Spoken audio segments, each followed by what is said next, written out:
মহালয়ার দিন কিন্তু ওপেন হওয়ার কথা ছিল। এখানকার পুরো গ্রামবাসীর আবেগ জড়িয়ে মধ্যে কি পুরো কাজটা কমপ্লিট করে তোলা সম্ভব? দর্শক থাকবে না, তাহলে কামালপুরটাই প্রশাসন দিয়ে সাজানো। আমি 3 থেকে 4 দিনের মধ্যে এমন লোক এসে কাজ করবে, তোমাদের 1.5 থেকে 2 বছরের ভাবনা, প্র্যাকটিক্যালি 6 মাস একটা সন্তানকে যেভাবে মানুষ করে তোলা হয় ঠিক সেইভাবে।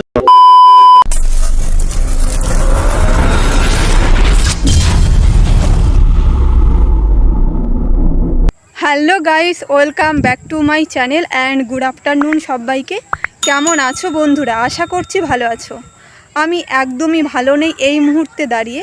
তার একটাই কারণ, আজ থেকে কিন্তু প্রায় 3-4 মাস আগে তোমরা দেখেছিলে আমার চ্যানেলে বিশ্বের সবথেকে বড় দুর্গা। হ্যাঁ, ঠিকই শুনেছ, আমি কিন্তু 2024-এর বিশ্বের সবথেকে বড় দুর্গা রানাঘাটের ধানতলা কামালপুর অভিযান সংঘে তৈরি হচ্ছিল। এই মুহূর্তে কিন্তু কামালপুর অভিযান সংঘের যে বিশ্বের বড় দুর্গা তৈরি হচ্ছিল, সেটার কাজ কিন্তু প্রশাসনের তরফ থেকে বন্ধ করে দেয়া হয়েছে। আজকে কিন্তু তোমরা এই ভিডিওটা লাস্ট পর্যন্ত দেখলেই বুঝতে পারবে আদৌ কি তৈরি হবে বিশ্বের বড় দুর্গা।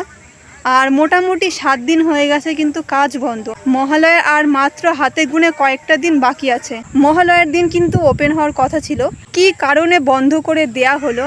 প্রশাসনের তরফ থেকে যে বড় দুর্গার কাজ বন্ধ করে দেওয়া হয়েছে, সেটা কিন্তু হাইকোর্টে মামলা চলছে, তার শুনানি খুব শীঘ্রই আসছে। তো এই কদিনের মধ্যে কি পুরো কাজটা কমপ্লিট করে তোলা সম্ভব? এখানকার ক্লাবের যিনি মেন সদস্য, ওনার মুখ থেকেই কিন্তু শুনে নেব। বাঙালির আবেগ কিন্তু দুর্গাপূজা, আর তার থেকেও বড় হলো এই পুজোটার সঙ্গে কিন্তু এখানকার পুরো গ্রামবাসীর আবেগ জড়িয়ে রয়েছে। এই পুজো বন্ধ করার ফলে গ্রামবাসীদের মনে কতটা প্রভাব ফেলতে পারে, আজকের ভিডিওতে কিন্তু বন্ধুরা আমি এই সমস্ত বিষয় নিয়ে আলোচনা করব। আজকের ভিডিওটা কিন্তু খুবই দুঃখজনক হতে চলেছে। তাও চলো বন্ধুরা, বেশি কথা বাড়াবো না, ভিডিওটা শুরু করব। সাথে থাকো এবং দেখতে থাকো। বিশ্বের বড় দুর্গার 90% কাজ কিন্তু কমপ্লিট হয়ে গেছিলো, কেননা এখানটায় দেখতে পাচ্ছ অসুরের যে বডি, সেটা কিন্তু ফাইবারে রূপান্তরিত করা হয়ে গেছে। আর মেন যে প্রতিমা মা দুর্গার যেটাকে পুজো করা হবে, সেটাও কিন্তু রেডি অনেকটা। দেখতে পাচ্ছ মাটির কাজ কিন্তু পুরোটাই কমপ্লিট, শুধু কালার করা বাকি এবং মায়ের সাজসজ্জা বাকি রয়েছে। এটা হচ্ছে সব থেকে বড় দুর্গা, 111 ফুটের থেকেও বেশি উচ্চতা সম্পন্ন। এটারও কিন্তু কালারের কাজ শুরু হয়ে গেছে। দেখতে পাচ্ছ এই কালারটা কিন্তু হতে পারে, আমি জাস্ট কনফার্ম না, তাও বলে দিলাম।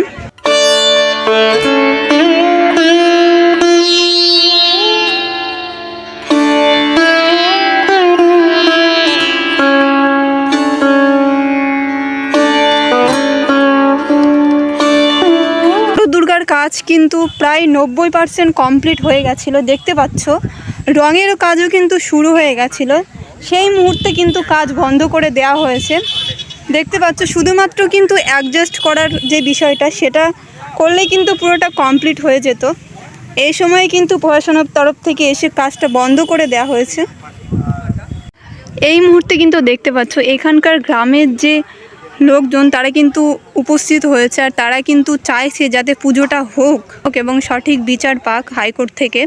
অসুরের মুখমণ্ডলের অংশটা কিন্তু এখানটায় তৈরি করা হয়েছে, শুধুমাত্র ফাইবারের কাস্টিংটা বার করা বাকি ছিল। আর এই দেখো এখানে কিন্তু সরস্বতী পুরোটাই তৈরি হয়ে গেছে। ফাইবারের কাস্টিংটা কিন্তু তোমরা দেখতে পাচ্ছ।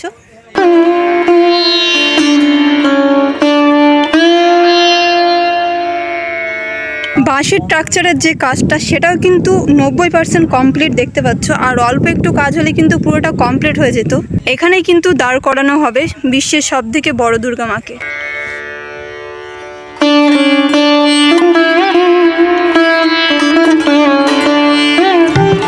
সুজয় দা, এখানে আমি ভিডিওতে অনেক কিছুই শুনতে পেরেছি। দুর্গাপুজো 2024-এর প্রস্তুতি উপলক্ষে কামালপুর ধানতলায় যে বিশ্বের সবথেকে বড় দুর্গাটা হচ্ছিল, সেটা হঠাৎ করে প্রশাসনের তরফ থেকে কেন বন্ধ করে দেওয়া হলো? দেখো, আমরা যথারীতি যেমনি কাজ করছিলাম, তো হঠাৎ করে বিশ্বকর্মা পুজোর পরের দিন সকালবেলা তো মোটামুটি হঠাৎ করে পুলিশ এসে কাজটা প্রায় 45 জনের মতো শ্রমিক এখানে কাজ করছিল। তো যথারীতি এসে উইদাউট নোটিশ, কোনো নোটিশ সার্ভ করা হয়নি। তো বলা হচ্ছে যে এই দুর্গা করতে দেওয়া যাবে না। পারমিশন বলতে এটার উপর থেকে আমাদের চাপ, হ্যাঁ উপরের চাপ আছে। তো যথারীতি এটা বন্ধ করতে হবে, এইভাবেই কাজটাও করতে দেয়নি। সঙ্গে সঙ্গে আমরা হাইকোর্টে দ্বারস্থ হলাম। হ্যাঁ, তো হাইকোর্টের দ্বারস্থ হওয়ার পরে এখন কেস চলছে। কেস বলতে আজকে ওঠার কথা ছিল, আজকে হয়তো উঠবে না, কালকে উঠবে। তো যাই হোক, আমাদের যে জিনিসটা যেটা হচ্ছে, ধরেন প্রশাসন এখনও দেখবে রয়েছে এখানে, পিকেটিং করে রয়েছে। তো আমাদের কোনো মতেই তারপরে কাজ করা হয়নি, যদিও বা আদালতের উপর আমাদের তো আস্থা আছে। তা সত্ত্বেও দেখো, একটা পুজো নিয়ে আমরা কেস করি, ঠিক আছে, কোর্টে যাবো কেন? তো অবশ্যই এটা আমি মানে মাননীয় মুখ্যমন্ত্রীর কাছে বারবার করেই আবেদন করছি আমার গ্রামের তরফ থেকে, তো এটা একটু দৃষ্টি আকর্ষণ করে যাতে একটা সুষ্ঠু সমাধান হয় যায়, এটাই ভালো। কারণ কি, পুজো আনন্দ যে সৃষ্টিটা হয়েছে এটা তো সবাই দেখবে, আর সবার প্রয়োজনে সবাই দেখো, সবাই এটাকে চাইছে। তো অবশ্যই পুজো, দুর্গা উৎসব হচ্ছে বাঙালির সর্বশ্রেষ্ঠ পুজো, একটা আবেগের ব্যাপার। শুধু আমাদের এই পশ্চিম বাঙালি হয় না, বিশ্বের অল ওয়ার্ল্ডে সব জায়গায় কিন্তু দুর্গাপূজা হয়। এই যে এই পুজোটা নিয়ে যে একটা মানুষের আবেগ, এটা ধরো একটা গ্রামের মধ্যে একটা পুজো হচ্ছে, যেখানে এই এতটা বড় জায়গা রাখা হয়েছে, প্রায় 40 বিঘা জায়গা রাখা হয়েছে। হ্যাঁ, আর তারপরে যদি বলো আমার সেফটি সিকিউরিটি যেভাবে আমি রেখেছি, যে স্ট্রাকচারটা করেছি, তার 150 ফুট দূর থেকে সবাই দেখছে। মাঝে ইলেকট্রিক তারও থাকছে না, দুটো টাওয়ার করে লাইটের ব্যবস্থা করা হচ্ছে। যে স্ট্রাকচার আছে তার সাথেও কোনো ইলেকট্রিকের ব্যবস্থা থাকছে না, সামনে থেকে মা দুর্গাকে লাইট দেওয়ার ব্যবস্থা হচ্ছে। হ্যাঁ, সিসিটিভি ক্যামেরায় মোড়া থাকছে, অ্যাম্বুলেন্সের ব্যবস্থা থাকছে, মেডিকেল টিম থাকছে। তো যথারীতি আমরা মোটামুটি পুরো একটা প্রিপারেশন নিয়েই এখানে নেমেছি। আর যে ঠাকুরটা তৈরি হয়েছে সেটা সম্পূর্ণ দেখবা যে একেবারে মানে প্রথমে তো একটা কাজ ছিল মাটির কাজ, তারপরে ফাইবার ডাইস, তারপর গিয়ে টোটাল ফাইবারে হয়েছে এবং আয়রনের স্ট্রাকচারের সাথে। এবং ওই যে আমার যে স্ট্রাকচারটা হচ্ছে সেটা বাঁশের, তার আগে পাইপ দিয়ে স্ট্রাকচার থাকছে। তো মোটামুটি লোহা আর বাঁশের একটা কম্বিনেশান থাকছে। তো টোটাল একটা সিস্টেমেটিক ওয়েতেই আমরা এই প্রজেক্টটা করেছি। আর এটা ধরো মানুষ চেয়েছে বলেই তো আজকে হচ্ছে, আজকে সোশ্যাল মিডিয়ার দৌলতে যা হোক এটা পৌঁছেছে মানুষের কাছে, মানুষ চেয়েছে, তাই এই জিনিসটা মোটামুটি এত হাইপ পেয়েছে। আর এখন তো ধরো সবারই একটা মানে কি বলবো, সবাই চাইছে যে পুজোটা অন্তত যাতে সবাই দেখতে পায়। হ্যাঁ, তো আমরা তো অবশ্যই আবেদন করব প্রশাসনের কাছে। দেখো, ভিড়ের সমস্যা দেখিয়ে তো হবে না, গ্রামের মধ্যে ভিড় তো একটু হবেই। আর এই একটা পুজোই তো মনে হয় একটু গ্রামের দিকে যেটা ভিড় হতে পারে সম্ভাবনা আছে। হ্যাঁ, তো আমরা প্রথমত জানতাম না যে কী কারণে হয়েছে, পরে পেপারে দেখলাম, সব পেপারেই দিয়েছে যে একটা এত বড় দুর্গা হলে সেখানে অনেক লোক হতো, সেই লোকের কারণে একটা ল অ্যান্ড অর্ডার সিচুয়েশান তৈরি হতে পারতো। ওই কারণেই প্রশাসন রিস্ক দেয়নি, পুলিশের পারমিশন দেয়নি। তো এই কথাটা আমাদের লাস্ট জানানো হয়েছে। তো এটা তো কোনো ইয়ে নয় না, আমরা 500 ভলেন্টিয়ার দিতে চেয়েছি। আমাদের ক্লাব, তার সাথে আরও 20টা ক্লাবের সাথে যুক্ত হয়েছে, তাদের সমস্ত সদস্য দিয়ে প্রায় 500 ভলেন্টিয়ার এখানে ব্যবস্থা করা হয়েছে। তবে এরা যদি প্রশাসনের সাথে একটু সহযোগিতা ঠিকঠাক করে পড়ে, মনে হয় না কোনো স্টাম্পেডের জায়গা আসবে, কোনো ভিড়ের জায়গা আসবে। কারণ ইতিহাসে তো নেই না গ্রামে কোথাও পুজোতে স্টাম্পেড হয়েছে কিংবা ভিড় হয়েছে। এটা তো ওয়েস্ট বেঙ্গলের ইতিহাসে আমার মনে হয় না আছে যে কোথাও দুর্গাপুজোয় এত ভিড় হয়েছে যেখানে কিনা ঘটেছে। দেখো, দেশপ্রিয়র কথা তুলে অজুহাত দেখালে হবে না, কারণ কি দেশপ্রিয় জায়গা, লোকেশন বুঝতে হবে, তার মাঠের কন্ডিশনটা বুঝতে হবে। দক্ষিণ কলকাতার কতটুকু জায়গা সেটা সবাই কালীঘাট না, সেটা কতটুকু জায়গার মধ্যে পড়ে, সেটা এই মাঠটা দেখালে তার সাথে একটা তুলনা হয়, সে তো অবশ্যই। হ্যাঁ, আর গ্রামের লোক দেখো, রাস্তা যদি বলো, রাস্তাটা প্রধানমন্ত্রী সড়ক যোজনার রাস্তা, এবং গ্রামের লোকের তো রাস্তা ওইভাবে হয় না, দুই সাইডে পাঁচিল নেই, বাড়ি আছে শুধু। তো কেউ যদি সাইডে লোকের বাড়ির উপর দিয়েও আসে, কেউ বলবে না যে আমার বাড়ির উপর দিয়ে যেও না। তো রাস্তা নিয়েও অজুহাত দেখিয়ে আমার মনে হয় এটা হবে না। তো প্রশাসনকে তো প্রশাসনের কাজ করতে হবে, তাই না? তো প্রশাসন একটা সুষ্ঠুভাবে যদি হয়, শান্তি শৃঙ্খলাভাবে সবাই আসে, তো কোনো অসুবিধা হওয়ার কথা নেই। দেখো, এর থেকে বড় বড় জিনিস তো হয়ে যাচ্ছে, কুম্ভ মেলা হচ্ছে, গঙ্গাসাগর মেলা হচ্ছে, সব কিছু। আর সব দর্শকই কি কামালপুরে আসবে? যদি সেটা কামালপুরে আসে তাহলে প্রশাসনের সেইভাবে কামালপুরটার ওপরই ব্যবস্থা নিতে হবে। তো অন্য জায়গায় তো দর্শক থাকবে না, এরা যেভাবে যদি বলতে হয় তাহলে তো অন্য জায়গায় এদের ধারণা যে দর্শক থাকবে না, তাহলে কামালপুরটাই প্রশাসন দিয়ে সাজানো হোক, যেটা যেভাবে সুযোগ হোক। মানে এগুলো তো একটা কথা আসেই না, এটা আমার কথা না, সারা গ্রামের কথা, সবার গ্রাম নয়, শুধু আমার গ্রাম নয়, আশেপাশে সব গ্রামের একই কথা। আর পুজোটা তো একটা গ্রামকে তুলে নিয়ে আসার জন্য পুজোটা হয়েছে। পুজোটা শুরুটা কিসের জন্য হয়েছে? যে একটা গ্রামকে ফোকাস করা হয়েছিল, গ্রামের অর্থনৈতিক দিকটা ঠিকঠাক করে তুলে নিয়ে আসার দরকার ছিল। ধরো একটা চেষ্টা ছিল যে গ্রামের ইকোনমিকে বদলানো, গ্রামের পরিবেশটাকে বদলানো। তো তার জন্যই তো সৃষ্টি হয়েছে, শুধু আমাদের এটা গ্রাম বলে না, এরপরে অন্যান্য গ্রামও তো চেষ্টা করবে যে আমরাও একটা কিছু এমন কিছু করি যাতে আমার ইকোনমি বদলায়, আমার এলাকার উন্নয়ন হয়, নাম হয়। তো এটা করবে, কিন্তু যদি প্রথমেই এত সমস্যার মধ্যে পড়তে হয় তখন তাহলে অন্য গ্রাম কেউ আর এত সাহস করবে না যে কোনো কিছু এত কিছু করবো যেটার জন্য আমাদের কোনো কিছু হতে পারে, মানে কেউ রিস্ক নেবে না। হ্যাঁ, তো এর জন্যে ক্ষতি হবে, গ্রাম বাংলাতে অনেক ক্ষতি হবে। তো আমি চাইবো যে প্রশাসনের কাছে এখনও চাইবো যে একটা সুষ্ঠু সমাধান হয়ে যায়, কোর্টের আগেই একটা সুষ্ঠু সমাধান, যেটা কিনা ঠিকঠাক করে যাতে আমাদের পুজোটাই করতে পারি। কোনো পলিটিক্যালি রং নয়, কোনো কিছু নয়, শুধু পুজো ছাড়া হবে না। 7 দিন হয়ে গেল আজকে আপনাদের কাজ বন্ধ, তো 7 দিন যদি আপনারা এই দেখো, আমরা যদি কালকেও আমরা পারমিশন পাই যে কাজটা করতে হবে, তাহলে তবে গ্রামের লোকের তুমি উদ্বুদ্ধতা জানো না। এখানে যদি কালকেও বলে আমার এখানে 300 লোক কাজ করবে, উইথ আমার গ্রামের নয়, আশেপাশের গ্রামের লোক এসে হাত বাড়াবে এই কাজটা রেডি করার জন্য, হ্যাঁ, তো অবশ্যই এই কাজটা কমপ্লিট হয়ে যাবে। আমি 3 থেকে 4 দিনের মধ্যে, মানে এমন লোক এসে কাজ করবে তোমাদের ধারণা নেই কি মানে কি পরিমাণ লোকের একটা আবেগ কাজ করছে, সবাই নিজে হাতে কাজ করবে। মানে যে আসছে সেও মানে কি বলবো যে কাজে লেগে যাবে। মানে পুজো দাঁড়াবে, পুজো আমার একটু দেরি হয়ে গেল, হয়তো পুরো পরিপূর্ণতার দিক থেকে একটু অসুবিধা হবে, কিন্তু কি মনে হচ্ছে কি আমরা তো আশাবাদী, আমরা তো আইনের বাইরে নয়। দেখো, সে তো অবশ্যই সবাই বলছি, আইন যদি বলে আমাকে কোনো অন্যায় কাজ হয়েছে তাহলে আমি সবাইকে বলে দেবো যে না, এই জিনিসটা করা যাবে না, কারণ এটা একটা আমরা কোনো অন্যায় কাজ করেছি যার কারণে এটা করা যাবে না। কিন্তু আইন এটা আমাদের সাথ দিচ্ছে না, যদি আইন সাথ দেয় তো অবশ্যই আমরা এগিয়ে যাব আমাদের। আর পুজোর জন্যে তো আমরা দেখো আইনের বাইরে তো নয়, আইন দিয়ে আমরা যত দূর অবধি যাওয়া যায় এই পুজোটা করার জন্যে তত দূর অবধি যাব। আইনের ল অ্যান্ড অর্ডার কোনো সময় আমরা ভাইলেন্স করব না, আইন দিয়ে যেটা করা যায় আমরা এ কোর্ট না হয় পরের কোর্ট, পরের কোর্ট না হয় পরের কোর্ট আমরা যাবো। যদিও আমার কাছে সীমিত টাইম, তাও চেষ্টা করবো যাতে পুজোটা হয়। এটাই এই যে গ্রামবাসীর যে মানে যেটা বললেন আপনি, যে কি আশার অ্যাকচুয়ালি মানে সর্বশেষ আশা কি রাখছেন যে পুজো কি অ্যাকচুয়ালি হবে? আমার যতটুকু ধারণায় যেটা বলে, আশা তো একটা রাখতেই হয়। দেখো, পুজো করার অধিকার তো সংবিধান দেয়, ধর্ম পালনের অধিকার সংবিধান দেয়।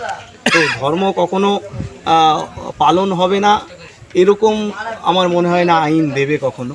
আর এরা যে কারণটা দেখিয়েছে সেটা হচ্ছে স্টাম্পেড ভিড়, এইগুলো ওটা তো ধারণা, কারণ ধারণা তো আসতেই পারে এখানে ভিড় হবে, তো ভিড়টা তো কন্ট্রোল করতে হবে, একটা সিস্টেম ওয়েতে আসতে হবে, সেই সিস্টেমটা ঠিক করতে হবে।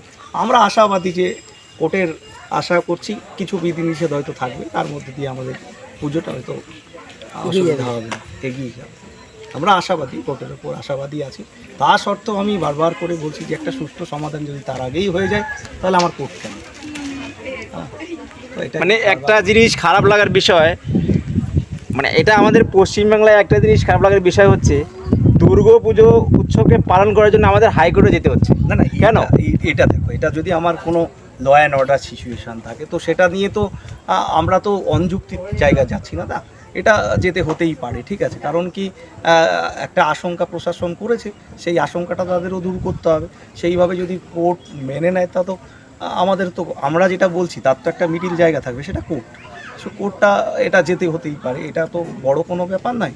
কারণ দেখো, পুজো তো সবাই করছে, শুধু কি কামালপুর করছে, আমাদের থেকেও বড় উঁচু উঁচু প্যান্ডেল হয়েছে, সিটিতে হচ্ছে, অলরেডি সিটিতে হচ্ছে, এয়ারপোর্টের পাশে হচ্ছে, সব জায়গাতে হচ্ছে।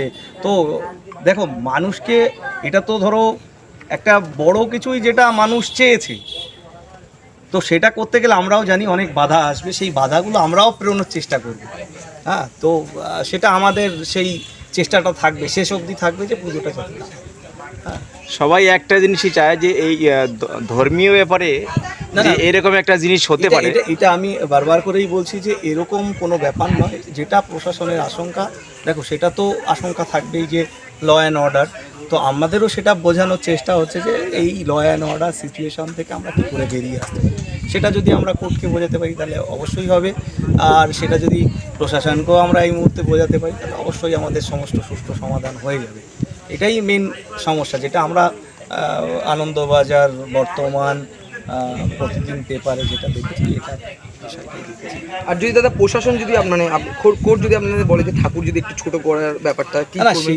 সেটা দেখো, সে কোর্ট কি বলবে না বলবে, ঠিক আছে। এখানে তো ধরো এখানে এয়ারপোর্টের কাছে, এটা এয়ারপোর্ট থেকে 80 কিলোমিটার দূরে, এখানে ওরকম কোনো বাধ্যবাধকতা নেই যে কতটা হাইট হবে কি হবে, ঠিক আছে। এর জন্য তো বাড়ছে না, বাড়ছে হচ্ছে লো ক্রাউডনেস। দেখো, একটা তো প্রচার হয়েই গেছে যে এখানে একটা বড় দুর্গা মা তৈরি হয়েছে, তো সেটাকে দেখার জন্য মানুষের তো একটা হাইপ থাকবেই। আর এটা তো ধরো শুধু এখন বাংলায় নয়, আমি কি বলছি, এটা বাংলার বাইরে। তুমি চিন্তা করতে পারো না, আমেরিকাতে ফোন করছে, আমেরিকার থেকে বসে বসে সবাই ফোন করছে। তো কোথায় কোন অবধি গেছে সেটা সবাই জানে, যে কোন লেভেল অবধি এই পুরো বিশ্ব ভাইরাল। হ্যাঁ, তো অনেকে ভাইরাল করেছে, এটা করেছে, কি বলবো, যে মানুষের তো খিদে, এগুলো চাহিদা নিয়েছে। সে ভাইরালটা কখন হয়, যখন সেই জিনিসটা তার পছন্দের হয় তখনই সেই জিনিসটা দেখে। তো এটা নিশ্চয়ই মানুষের পছন্দ হয়েছে, যার কারণে দেখেছে। আমরা তো একটা কথাই বলছি, দেখো, স্রোতের বিপরীতে তো আমরা চলতে পারবো না, স্রোতের অনুকূলেই চলতে হবে। এটা মানুষ চাইছে, সেটাকে করতে হবে। এবং আমরা তো এখানে ধ্বংসাত্মক কিছু করছি না, এটা শুধুমাত্র সৃষ্টি হয়েছে, মা দুর্গার মূর্তিই তৈরি হয়েছে, যেটা অনেকটা বড়। তো এর জন্যে তো লোক তো আসবেই, পুজোর সময় লোক বেরোবে না, এটা বললে হবে? লোক কি সবাই ঘরে বসে থাকবে? কেউ বসে থাকবে না, সবাই বেরোবে। ল অ্যান্ড অর্ডার সিচুয়েশান যাতে না কোনো কিছু খারাপ হয়, তার জন্যে সবাইকে ব্যবস্থা নিতে হবে। আমাদের ক্লাবের সদস্যরাও প্রশাসনের সাথে সেই ব্যবস্থাটা নিয়ে করবে। মানে তোমরা বলতে চাইছো যে যদি পরবর্তীকালে অর্ডার পেয়ে যাও 2 থেকে 3 দিন বা তার 1 সপ্তাহ আগে, তাহলে তোমাদের কাজ নামিতে কোনো সমস্যা না, হবে না? আমার কাজ নামাতে কী হবে, সবাই একসাথে করবে, দ্বিগুণ জোশে করবে এখানে। তখন আর কে শিল্পী কে গ্রামের লোক এটা থাকবে না, সবাই একসাথে কাজ করবে। হ্যাঁ, তখন শিল্পীদেরও মনের জোর 4 গুণ চলে আসবে, ওরা যেটুকু গেছে তার থেকে বেশি করে দেবে। মোটামুটি কাজ কি অনেকটা? কাজটা দেখুন 90% কমপ্লিট। ওই তো শুধু মহিষাসুরের মুখটা আর ওইখানে গণেশের মুখটাই কাস্টিংয়ে বাকি ছিল। এখন শুধু রং করো আর স্ট্রাকচারের সাথে লাগো, এটাই তো ছিল আমার কাছে লাস্ট। হয়েই তো গেছে কাজটা। অসুরের ফিগারটাও রেডি, ফিগারটা ফাইবারের হয়ে গেছে, শুধু মুখটাকে ফাইবার দেওয়ার সময় আটকেছে, সেটাই ওখানে ওইটুকু আটকে রয়েছে। তো হয়ে যাবে, ওটা যখন হয়ে গেছে। আর ওই গণেশের মুখটাও অনেকটা রেডি হয়ে গেছে, শুধুমাত্র এই রং করে আমার সেটিং করলে হয়ে যাবে। এখন স্ট্রাকচারটা সামান্য একটু উঠতে বাকি আছে, ওটা একই সাথে উঠবে আর কাজ করবে, অসুবিধা হবে না। অবশেষে দর্শনার্থীদের উদ্দেশ্যে একটাই বার্তা আপনারা দিতে চাইছেন যে পুজো আশা করা যায় যে পুজো হবে। এখন দেখো, আইন যেটা বলবে আমি আইন মেনে করব, আইনের বাইরে না, ঠিক আছে। আইন যদি আমাকে পারমিশন দেয় করতে, আমি অবশ্যই করব। আশা তো আমাদের শেষ অবধি আছে, কারণ দেখো, মানে এত বড় একটা দুর্গা উৎসব থেকে আমরাও চাইবো না যে সবাই বঞ্চিত হই, স্বাভাবিক। তো এটা তো থাকবেই, আমাদের শেষ অবধি আশা থাকবে। আশাই তো মানুষ বাঁচে না, তো এটাই আমাদের আশাটা থাকবে। অনেক অনেক ধন্যবাদ আমাদের সময় দেওয়ার জন্য। Thank you. সুজাতার সাথে তো আমরা কথা বললাম, এখন জিজ্ঞেস করে নেবো শিল্পীর কাছ থেকে। দাদা, কেমন আছেন এই অবস্থায়? এই অবস্থায় মানে মানসিকভাবে তো বিধ্বস্ত, কারণ 6 মাস ধরে প্র্যাকটিক্যালি আপনারা দেখছেন 6 মাস, কিন্তু এর পিছনে প্রায় 1.5 থেকে 2 বছরের ভাবনা চিন্তা রয়েছে। অতএব 1.5 থেকে 2 বছরের ভাবনা, প্র্যাকটিক্যালি 6 মাস, একটা সন্তানকে যেভাবে মানুষ করে তোলা হয় ঠিক সেইভাবেই আমরা সব শিল্পীরা মিলে মাকে গড়ে তুলছিলাম। অতএব এই শেষ মুহূর্তে এসে যদি বন্ধ হয়ে যায় তখন তো একটা মর্মাহত জায়গা তৈরি হয়, ঠিক আছে। অতএব আমি চাইবো যে যারাই বা যে স্থানে আছে, বলছে যে পুলিশ প্রশাসন এসে বলছে উচ্চপদস্থ বা উপর থেকে চাপ আছে, সেই উপরস্থ বা উচ্চপদস্থ যারাই যেখানে আছেন তাদের কাছে অনুরোধ করব যাতে শিল্পীর এই শিল্পকর্ম সাধারণ দর্শকগণ দেখতে পায়, তার ব্যবস্থা করুন এবং সুষ্ঠুভাবে আশা যার বা যেটা পদপুষ্ট হওয়ার একটা সম্ভাবনা বলেছেন সেটা যাতে না হয়, সেটা করে সুস্থভাবে পুজো দেখার সুযোগ করে দিন, এইটুকু আমার অনুরোধ রয়েছে। মানে এই যে এত সুন্দর একটা কনসেপ্ট নিয়ে আপনি কাজ করছিলেন, আচানক যদি এই কনসেপ্টটা মানে বন্ধ করে দেওয়া হয়, এটা আপনার মানে কি মনে কেমন একটা? না, শিল্পী হিসাবে তো দেখো সবাই একটা অ্যাচিভমেন্ট চায়। সেই জায়গা যখন প্ল্যাটফর্ম তৈরি, সেই প্ল্যাটফর্ম শেষ মুহূর্তে যদি সেই প্ল্যাটফর্ম ভেঙে যায় তখন তো একটা আশাহত জায়গা থাকে। অতএব আমি চাইবো যে কোর্ট বা প্রশাসন যেভাবেই হোক পুজোটা করুক বা পুজো করার ব্যবস্থা করে দিন, সাধারণ দর্শক শিল্পীর শ্রেষ্ঠত্ব বা বা যে শিরোপার দেবে সে তো সাধারণ মানুষই দেবে। সেই সাধারণ মানুষ যদি না দেখতে পায়, কোনো শিল্পী তো তার শিল্পকর্ম কক্ষিগত বা গৃহবন্দী করে রাখবে না, সে তো দেখাতে চায় সাধারণ দর্শককে, সে মর্যাদা পেতে চায়। তাই মানুষের মর্যাদার আসনে বসাবে শিল্পীকে না অবহেলা করবে, সেটা তো দেখার সুযোগ না পেলে তো সেটা করতে পারবে না। অতএব আমি চাইবো যে ঊর্ধ্বতন কর্তৃপক্ষ দেখার সুযোগ করে দিয়ে শিল্পীদের সম্মান যাতে বাড়ে সে ব্যবস্থা যেন করে, এইটুকু আমি অনুরোধ করি। Thank you. ধন্যবাদ। বন্ধুরা, আমি কিন্তু চাইছি এই পুজোটা যাতে হোক। আমার কিন্তু অনেকটা আবেগ জড়িয়ে আছে এই পুজোর সঙ্গে, কেননা আমি কিন্তু ফার্স্ট এসে ভিডিও করেছিলাম এখানে। অনেকে কিন্তু বিশ্বাস করতে চায়নি যে এত বড় দুর্গা এখানে হতে পারে। তো বন্ধুরা, সত্যি বলতে খুবই খারাপ লাগছে। আর সুজয়দার মনের অবস্থা তোমরা দেখতে পেলে, আর এখানকার যিনি শিল্পী উনি কতটা আঘাত পেয়েছে তার মুখ দেখে কিন্তু তোমরা বুঝতে পারছো। প্রশাসনের কাছে আমার একটাই বার্তা এই ভিডিওর মাধ্যমে, যাতে এই পুজোটা করতে দেওয়া হয়। তো বন্ধুরা, তোমরা কি চাইছো অবশ্যই কমেন্টে লিখে জানাবে আমাকে। সবাই সুস্থ থেকো, ভালো থেকো, আর বেশি কিছু বলবো না। চলো আজকের ভিডিওটা শেষ করলাম। নেক্সট দিন আবারও একটা নতুন ভিডিওর সঙ্গে দেখা হচ্ছে। সবাইকে টাটা।